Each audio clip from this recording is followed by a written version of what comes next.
Hello students, welcome on my YouTube channel Prashnadeep classes. आज इस class में आपको हम एक केमिकल बॉन्डिंग का इम्पोर्टेंट टॉपिक है बेस पेयर थ्योरी। देखिए, बेस पेयर थ्योरी में क्या होता है इसके बारे में हमें सही से समझना है। बेस पेयर थ्योरी के बारे में इम्पोर्टेंट थ्योरी है, अलग अलग साइंटिस्ट थे जिन्होंने अपने अपने हिसाब से थ्योरी दी थी, और यहाँ से बेस पेयर थ्योरी के बारे में आज आपको एक इम्पोर्टेंट नॉलेज प्रोवाइड कराएंगे। ये क्लास 11th का एक इम्पोर्टेंट पार्ट है, ठीक है। बेस पेयर थ्योरी में समझना थोड़े आपको। चलिए, और अभी हम इसी क्या नाम ये अभी ये करा रहे हैं कि क्लास 11th का है, और 10th क्लास का अनसॉल्व पेपर कराना स्टार्ट करेंगे इसी चैनल में, प्रश्नदीप क्लासेस में। तो आप हमारे इस चैनल को आप सब्सक्राइब कर लीजिए, लाइक कर दीजिए। अगर कोई 10th क्लास का हो तो उसके एग्जाम के पॉइंट ऑफ व्यू से बहुत इंपॉर्टेंट रहेगा। ओके, तो यहाँ पे चलिए लेट्स स्टार्ट करते हैं हम लोग बेस पेयर थ्योरी में।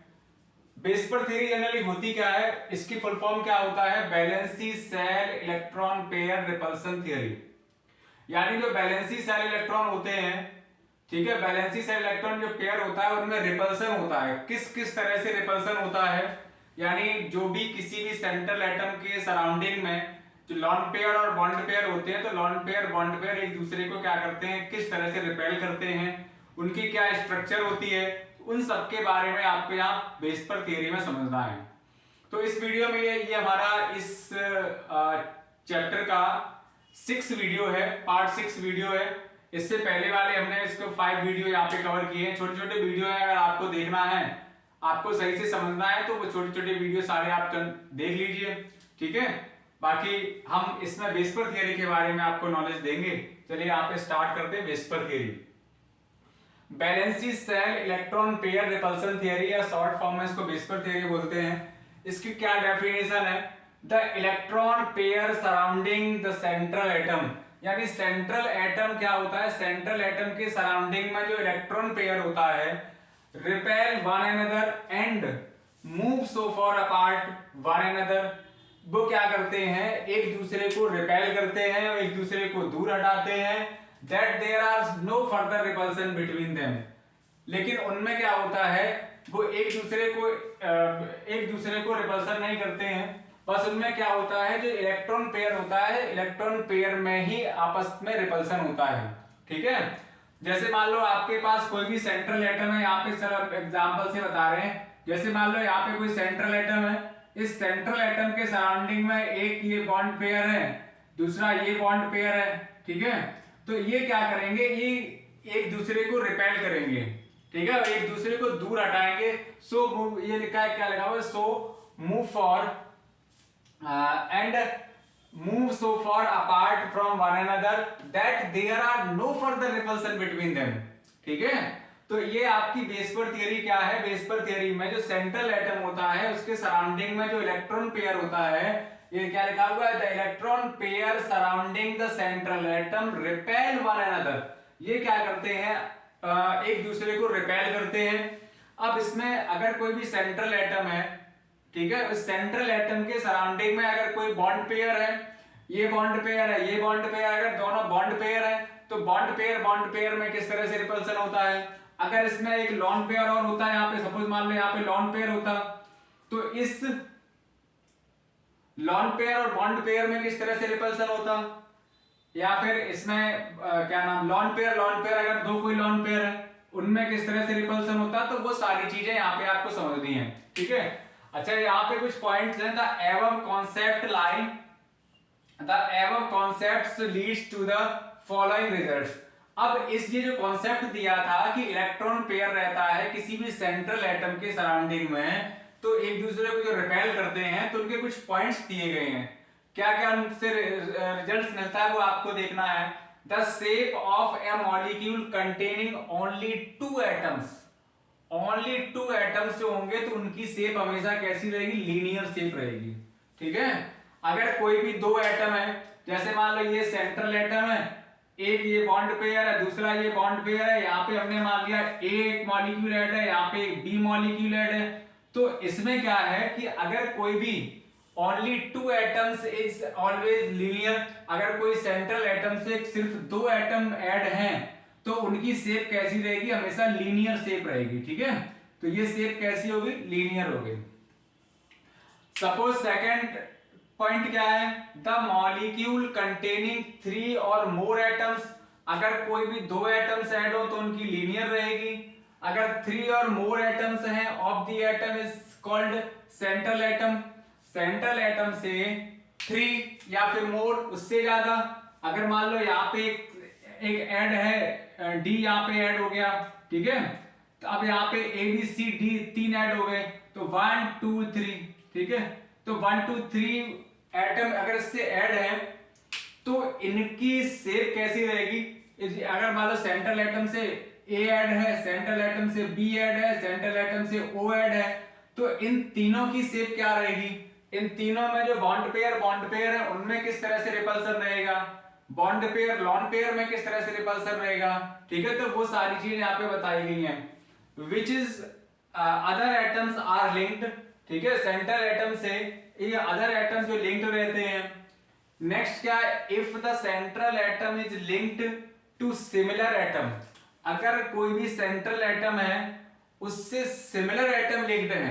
सिमिलर एटम का मींस क्या है, सारे के सारे बॉन्ड पेयर हैं या सारे के सारे लॉन पेयर हैं, ठीक है। जब किसी सेंट्रल एटम से जितने भी और अदर एटम लिंक्ड हैं और सारे एटम ओनली बॉन्ड पेयर से लिंक्ड हैं, तो उनकी क्या होगी, surrounded by the bond pair only, the molecule is symmetrical and regular geometry.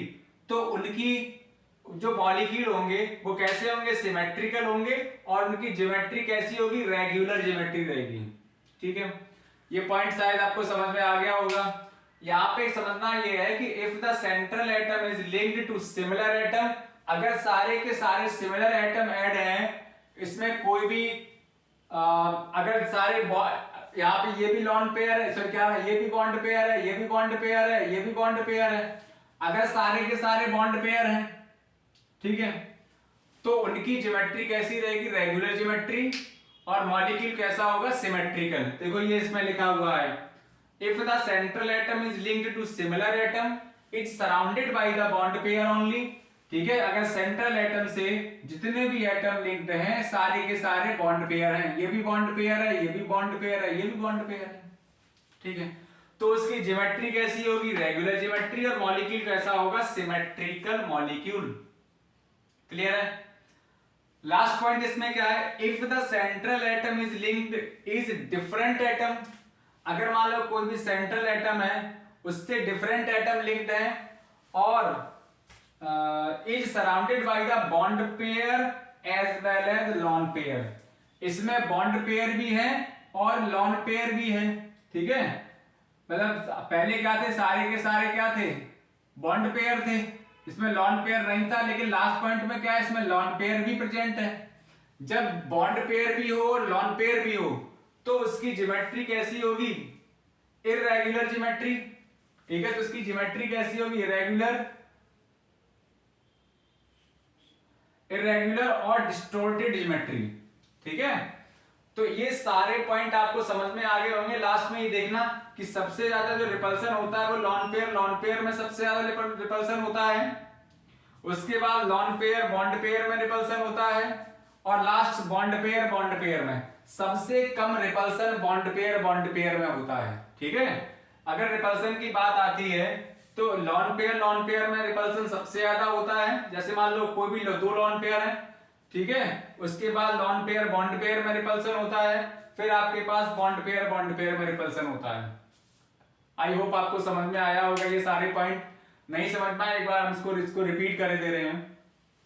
यहाँ पे देखिए ये इसकी डेफिनेशन थी, the central electron pair surrounding the central atom repel one and other and move so for apart one another that there are no further repulsion between them, okay। इनमें कुछ points थे, अगर कोई भी सेंट्रल एटम है उससे कोई भी दो एटम लिंक्ड हैं तो उसकी शेप कैसी होगी, हमेशा लीनियर होगी। सेकंड पॉइंट क्या है, अगर कोई भी मॉलिक्यूल है, कोई भी सेंट्रल एटम है, उससे अगर सेंट्रल एटम से 3 एंड मोर अगर एटम से ऐड है तो which other atoms are linked, और उससे क्या होता है 3 और मोर एटम लिंक्ड हैं और उससे और भी अगर एटम उसके साथ लिंक्ड है तो उसकी ज्योमेट्री कैसी होगी, ठीक है, और मॉलिक्यूल कैसा होगा। तो उसमें आपको समझना है, if the central atom is linked to similar atom, अगर सेंट्रल एटम से सारे सिमिलर एटम ऐड हैं, एक जैसे सारे के सारे एटम ऐड हैं सेंट्रल एटम से, तो उसकी ज्योमेट्री कैसी होगी, रेगुलर ज्योमेट्री और मॉलिक्यूल सिमेट्रिकल होगा। अगर सेंट्रल एटम से डिफरेंट एटम ऐड है, ठीक है, अगर कोई सेंट्रल एटम है उससे डिफरेंट एटम से ऐड है, तो उसकी ज्योमेट्री कैसी होगी, इररेगुलर ज्योमेट्री या फिर डिस्टॉर्टेड ज्योमेट्री, ठीक है। तो उनमें क्या होता है, अब सबसे इंपॉर्टेंट बात यह है कि लॉन पेयर अगर सारे के सारे इसमें बॉन्ड पेयर हैं तो उसमें रिपल्सन सबसे कम होता है। अगर सारे के सारे बॉन्ड पेयर हैं, रिपल्सन सबसे ज्यादा।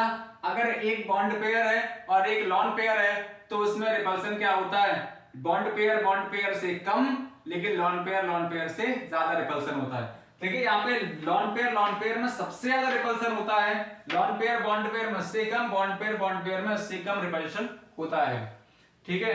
तो यहाँ पे ये कुछ पॉइंट्स थे, पॉइंट को आपको याद कर लेना है, सही से अच्छे से पढ़ लेना है।